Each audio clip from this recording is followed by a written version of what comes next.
Dua prajurit TNI yang bertugas sebagai pasukan penjaga perdamaian PBB atau UNIFIL di Lebanon terluka akibat tembakan pasukan Israel, Kamis 10 Oktober 2024.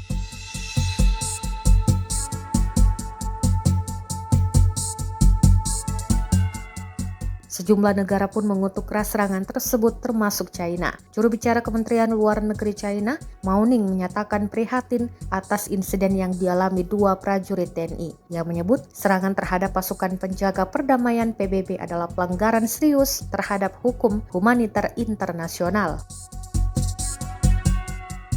Beijing lantas mendesak Israel untuk menghentikan serangan dan bertanggung jawab atas insiden yang menimpa dua prajurit TNI. Tiongkok menyatakan keprihatinan mendalam dan kecaman keras atas serangan pasukan pertahanan Israel terhadap posisi dan pos pengamatan UNIFIL, kata Mao dikutip dari Al Arabiya pada Jumat 11 Oktober 2024.